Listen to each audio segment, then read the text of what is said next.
Hi everyone, welcome back to another anime review. We are reviewing an anime called Berserk of Gluttony. Now this anime is really interesting.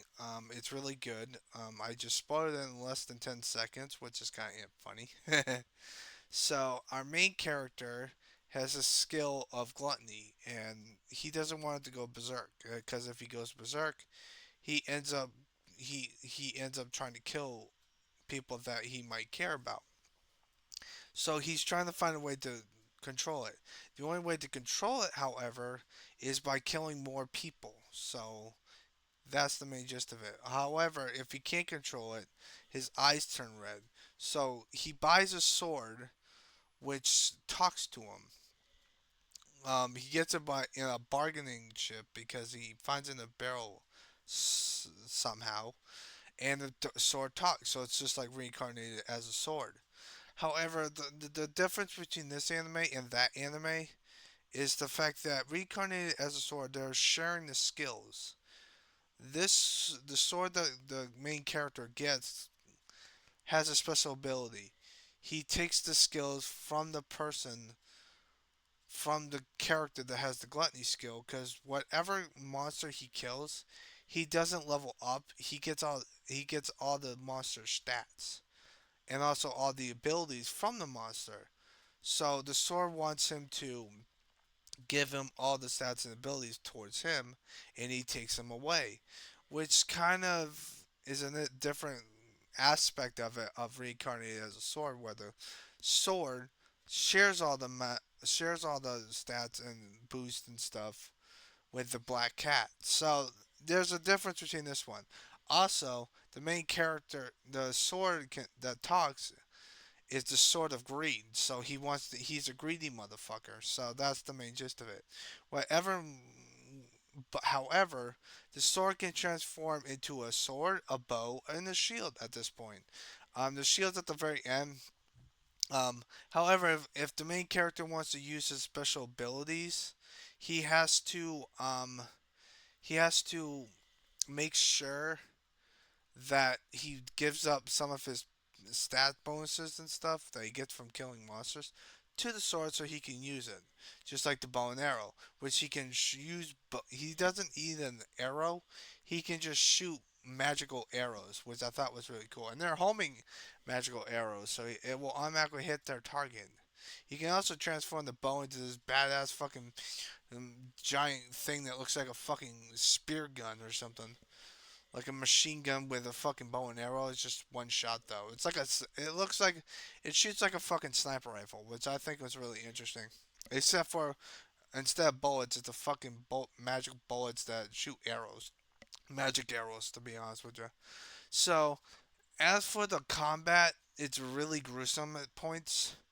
I mean, he has an issue with the Blue Knights, which he kills one of them by breaking his arms and legs first and making him suffer, then decapitates him and kills him. He doesn't like nobles because he thinks they're all rich jackasses except for one. That's the character, the main character's love interest because he loves her, and she's also a princess. So there's that. So yeah, they also met when he was a kid, and that's why they have a close bond together. They do love each other. However, there's the princess can control his berserk power and also make his berserk power go insane, which I don't understand that concept. Like I don't know why it's like that. It just baffles the fuck out of me. So that's the main gist of that anime as a per se. As for the main villain, he tries to find he's trying to find the philosopher's stone. And I'm like, what the hell is this, man? Fucking Fullmetal Alchemist? Like seriously? He does eventually finds it, but the Philosopher's Stone works completely different from the Philosopher's Stone in Fullmetal Alchemist, meaning that the main character gets controlled by the Philosopher's Stone, and then he goes completely insane, and he's a fucking stupid idiot because now the Philosopher's Stone is now controlling him, and he doesn't realize it because he's a stupid idiot, and he's a noble, and he's a stupid idiot. You know who the hell he is because he has purple hair. Most villains, most have purple hair that look like he's Mo Howard from the Three Stooges. Which that still doesn't make any sense, but whatever. His brother gets killed, so that's the main gist of it. So pretty much, the main character tries to help out the orphanage and stuff like that. He's also doing stuff for other people, but there are other characters from the sin group. So he has the sin of gluttony. There's also the sin of greed.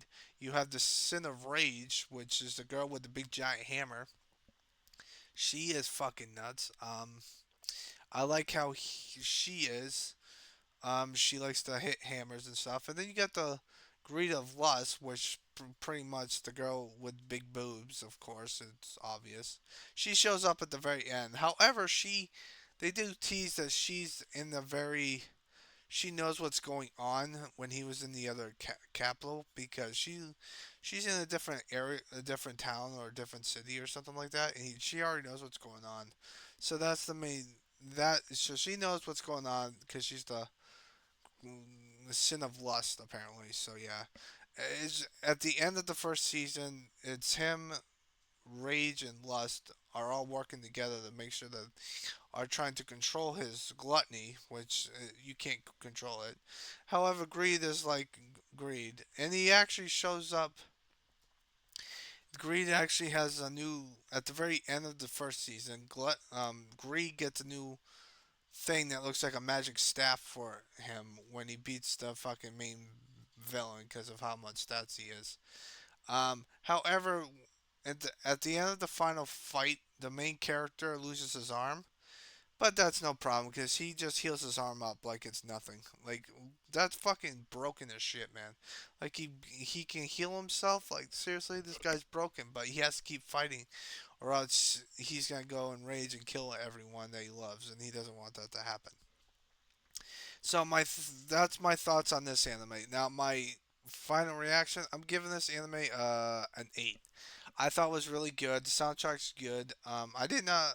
The theme song is all right. I just didn't like the tempo of the theme song, but it's still pretty good. But what are you guys' thoughts on this anime? Would you like to watch it? I think it's really good, to be honest with you. But I would like to say shout out to Trevor because he's the main reason why I watched it, and it took me a while to watch it, but I finally and I thought it was really good and interesting. So if you guys want to watch it, go ahead watch it. I hope you guys have a nice positive day, and always stay positive, and always be happy or something like that. I don't fucking know.